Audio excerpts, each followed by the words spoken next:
Good morning.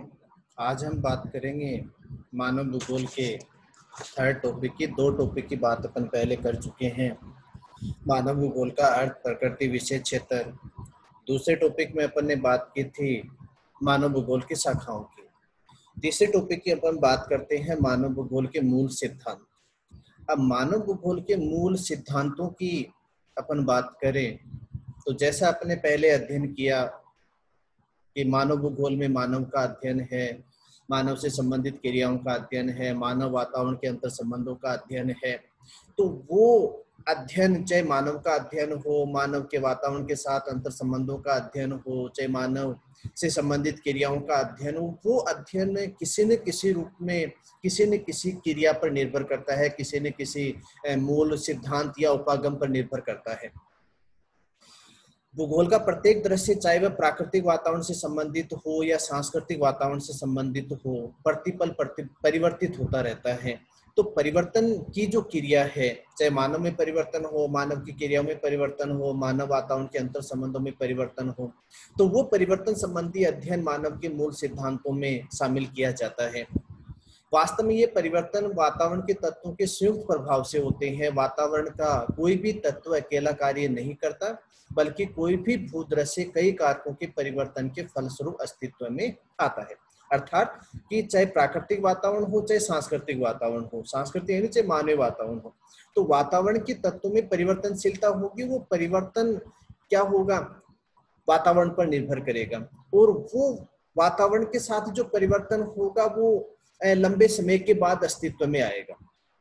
जैसे अपन कहें कि किसी भी क्षेत्र विशेष में मर्दा है, वो किसी फसल को उगाने में असमर्थ है, अकेली मर्दा, क्योंकि किसी भी क्षेत्र में वनस्पति अंकुरित होती हो, चाहे फसल उत्पादन होता हो, फसल का विकास होता हो, तो उसके लिए मर्दा के साथ तापमान की भी आवश्यकता होगी, वर्षा की भी आवश्यकता होगी, अन्य भौगोलिक जो कारक हैं वो भी उसके अनुकूल होने चाहिए।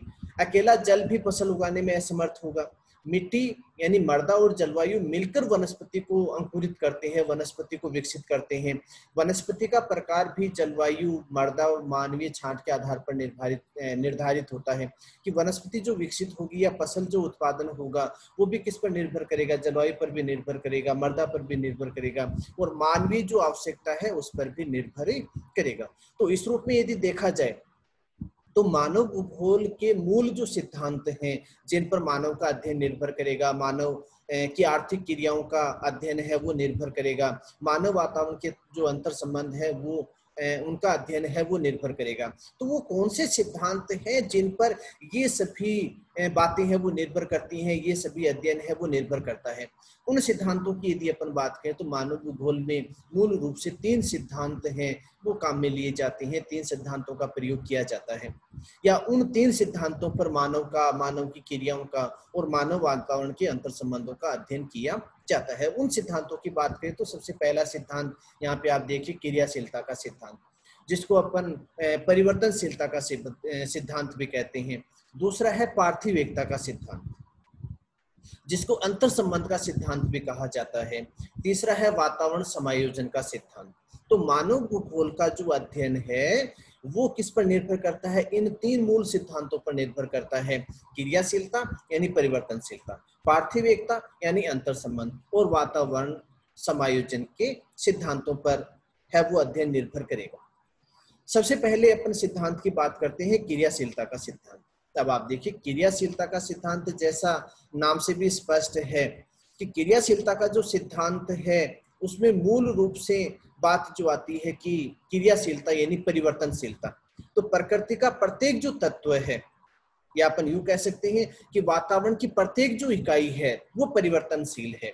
अब चाहे आप उसको प्राकृतिक वातावरण की बात कर लीजिए, चाहे आप सांस्कृतिक वातावरण की बात कर लीजिए, चाहे आप सजीव का उदाहरण ले लीजिए, चाहे आप निर्जीव, चाहे जड़ की बात कीजिए, चाहे आप चेतन की बात कीजिए, यानी प्रत्येक जो क्रिया होगी, चाहे वो प्राकृतिक हो चाहे वो सांस्कृतिक हो यानी जो मानवीय हो, या निर्जीव हो चाहे वो सजीव हो, जड़ हो चाहे वो चेतन हो, तो प्रत्येक तत्व में किसी न किसी रूप में क्रियाशीलता है, यानी उनमें परिवर्तन होगा। कोई भी वस्तु, प्रकृति की कोई भी वस्तु स्थिर अवस्था में नहीं होगी। इसलिए क्रियाशीलता का जो सिद्धांत है उसको परिवर्तनशीलता का सिद्धांत भी कहा जाता है कि परिवर्तन होगा, प्रत्येक वस्तु में, प्रत्येक तत्व में, प्रत्येक इकाई में हर क्षण किसी न किसी रूप में परिवर्तन होता रहता है। इसलिए क्रियाशीलता का जो सिद्धांत है उसको क्या कहा जाता है? परिवर्तनशीलता का सिद्धांत भी कहा जाता है। अर्थात अपन यूं कह सकते हैं, किसके अनुसार? क्रियाशीलता सिद्धांत के अनुसार, कि परिवर्तन प्रकृति का नियम है। सबसे महत्वपूर्ण जो बात है कि परिवर्तन प्रकृति का नियम है। प्रकृति की प्रत्येक जो वस्तु होगी वो हर क्षण परिवर्तित होगी। अब वो परिवर्तन आंशिक हो सकता है, वो परिवर्तन आकस्मिक हो सकता है, वो परिवर्तन दीर्घकालिक हो सकता है, लेकिन परिवर्तन की क्रिया किसी न किसी रूप में अवश्य रहेगी। प्रकृति में प्रत्येक जीव का एक जीवन काल होगा। चाहे यदि अपन जैविक कारक की बात करें, जैसे मानव की बात करें, तो मानव की प्रत्येक जो क्रिया है वो हर क्षण परिवर्तित है, परिवर्तनशील है। जैसे आप मानव की आयु की बात कर लीजिए आप, तो आयु है वो हर क्षण एक तरफ बढ़ती है, एक तरफ कम होती है। जैसे जैसे समय बढ़ेगा वैसे वैसे उसकी आयु बढ़ेगी और उसकी आयु घटेगी, यानी परिवर्तन होगा। क्रियाशीलता सिद्धांत के अनुसार तीन सबसे महत्वपूर्ण बातें होती हैं, कि उत्पत्ति होगी, उसके बाद विकास होगा और उसके बाद समाप्ति होगी। यानी तीन बातें हैं। किसके अनुसार? क्रियाशीलता सिद्धांत के अनुसार, कि उद्भव होगा यानी उत्पत्ति होगी, विकास होगा और उसके बाद समाप्ति होगी। चाहे आप किसी भी क्रिया को ले लीजिए, किसी भी प्राकृतिक या मानवीय कार्य का उदाहरण आप ले लीजिए। जैसे अपन ने कहा कि प्राकृतिक वनस्पति, सबसे पहले